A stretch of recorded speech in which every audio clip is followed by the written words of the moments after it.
ay rated SPG. Striktong patnubay at gabay ng magulang ang kailangan. Maaaring may masiselang tema, lengguwahe, karahasan, sexual, horror o droga na hindi angkop sa mga bata.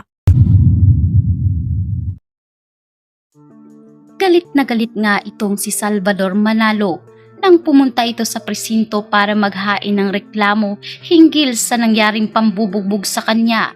Kaya naman dito ay agad nga siyang tiningnan ng malalim ng mga kapulisan doon kasama na si Domingo at Umali. Naniniwala tuloy itong si Salvador na may kinalaman ang mga pulis na ito sa nangyari sa kanya.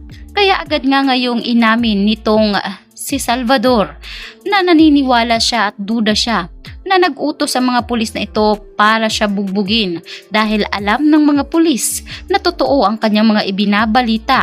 Nagulat naman si Max sa nangyari kay Salvador. Tinanong ni Max kung ano ang nangyari sa kanya sa ginintuang lupa, ngunit inamin ngayon ni Salvador na nabugbog siya roon kaya balak niya nang maghain ng reklamo. Tinanong siya ng media at dito na rin siya nagsimulang mag-report at pinapangalandakan niya na ang pangalan ni Gabo. Matunog ang pangalang ito sapagkat tanging ito lamang ang impormasyon na kanyang nakilala ang lalaking tumulong sa kanya sa ginintuang lupa at dahil isa lang ang nagngangalang Gabo sa naturang lugar ay naniniwala ngayon ang buong tao roon na si Gabo nga ang tumulong kay Salvador. Kaya mabilis ngang kumalat ang balita maging sa lugar nila Gabo. Dito na nalaman ni Rudy na totoo nga ang sinabi ni Gabo at hindi ito nagsisinungaling. Sa kabilang banda, may pera ngang binigay sana si Gabo sa kanyang ama, ngunit ayaw pa sana itong pakawalan ni Betchay dahil kinakailangan umano nila ng gamot at ang pang-maintenance ng kanyang ama. Subalit anya pa ni Rudy na kinakailangan din ni Gabo ng pera kaya kinakailangan itago ito ni Gabo o gastusin niya ito para sa kanyang pangangailangan. Umalis si Gabo kasama ang kanyang mga tropa. Doon ay pumunta nga sila sa kilalang naturang bar.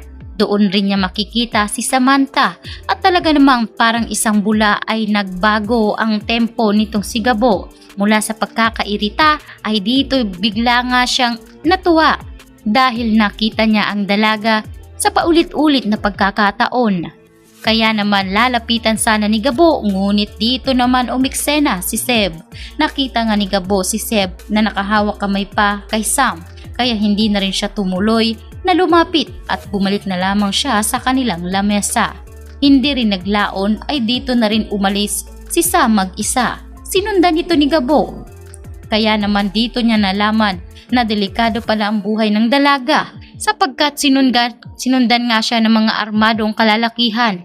Pinaulanan siya ng bala. Ang hindi alam ni Sam na tropa pala yon at mga kasamahan nga nitong si Lucas. Hindi umano titigil si Lucas hanggat hindi napapataob niya itong si Samantha na dahilan ng pagkakakulong ng kanyang kapatid na si Victor. Habang sa loob naman ng NCIA ay dito nga binalaan ni Victor itong si Delgado na kung hindi siya pakakawalan ay siguradong mawawala sa mapa ang kanyang pinakamamahal na agent na itong si Samantha Jacinto. Kaya hindi nagustuhan ni Delgado ang mga sinabi ni Victor at agad niya itong tinutukan ng baril. Anya ni Delgado na bawiin umano nito ang kanyang mga sinabi, ngunit desidido si Victor at naniniwala siyang kikilos ang kanyang nasasakupan dahil kinakailangan nga siyang makalaya sa lalong madaling panahon. Ngunit anya ni Delgado mabigat ang kasong pinapataw sa kanya at naniniwala si Delgado na malabo siyang makalaya dahil Nobel ang kanyang kaso.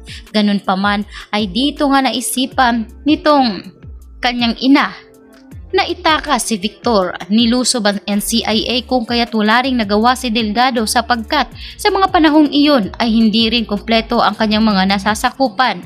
Tuluyan ngang nakatakas si Victor at dito na nga ngayon imumungkahi ni Delgado na nakatakas ang wanted na itong si Victor Zafra. Kaya naman hahagilapin ngayon nitong si Gabo si Victor kasama na ang pamilya nito.